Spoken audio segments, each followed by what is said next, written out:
लक्ष इकडे आहे असं समजून मी कविता सादर करतोय. कवितेचं नाव आहे वड म्हणला बाई तुला दोन्ही हात जोडले. काही नाही, साधी कल्पना आहे. वडामधला आणि त्या बाई मधला तो संवाद आहे, बाकी दुसरं तिसरं काही नाही. एक बाई लगबगीनं पूजेसाठी आली. एक बाई लगबगीनं पूजेसाठी आली. भक्तिभावाने वडाला चक्रा मारू लागली.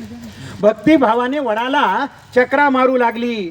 वड देवा पूजा पदरात घे. वड देवा पूजा पदरात घे. जन्मोजन्मी पुन्हा मला हाच पती दे. जन्मोजन्मी पुन्हा मला हाच पती दे.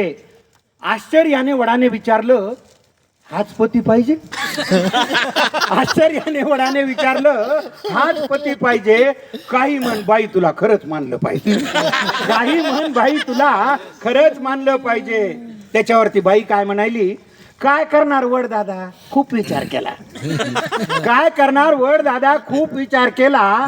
हाच नवरा राहू दे म्हणून आतून आवाज आला. हाच नवरा राहू दे म्हणून आतून आवाज आला.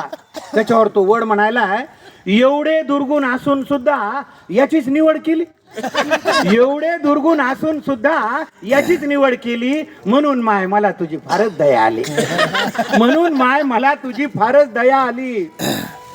त्याच्यावरती बाई काय म्हणली, त्याच्यावरती बाई म्हणते, वड देवा तसं काहीच नाही. वड देवा तसं काहीच नाही. असं नाही की आमचं बिलकुलच पटत नाही. असं नाही की आमचं बिलकुलच पटत नाही. दुसरा नवरा मागायचा मीही विचार केला. त्या बिचारीनं प्रामाणिकपणे सांगितलं. दुसरा नवरा मागायचा मीही विचार केला, पण कल्पनेनंच माझा जीव कासावीस झाला. पण कल्पनेनंच माझा जीव कासावीस झाला. जास्तच बिलिंदर निघाल्यावर मग काय करायचं? जास्तच बिलिंदर निघाल्यावर मग काय करायचं? म्हणून म्हणलं याच्यासाठीच वडाभोवती फिरायचं. म्हणून म्हणलं याच्यासाठीच वडाभोवती फिरायचं. तुम्हाला तर माहिती आहे देवा, मी काही कमी नाही. तुम्हाला तर माहिती आहे देवा, मी काही कमी नाही. बिचाऱ्याच्या डोक्याला केस सुद्धा ठेवला नाही. बिचाऱ्याच्या डोक्याला केस सुद्धा ठेवला नाही. अधून मधून गुरगुर करत, मी थोडंच ऐकते. अधून मधून गुरगुर करत. पहा, या ओळीला पुरुष रसिक सुद्धा दाद देतात. याच्यापेक्षा स्वच्छ मनाची माणसं असू शकतात का? अधून मधून गुरगुर करत, मी थोडंच ऐकते. एका कानाने ऐकून दुसऱ्यानं सोडून देते. एका कानानं ऐकून दुसऱ्यानं सोडून देते. माझी आई मला म्हणली, नवरा बदलायचा नाही. पहा, म्हणजे तो आतून आलेला आवाज कुठून आलेला होता.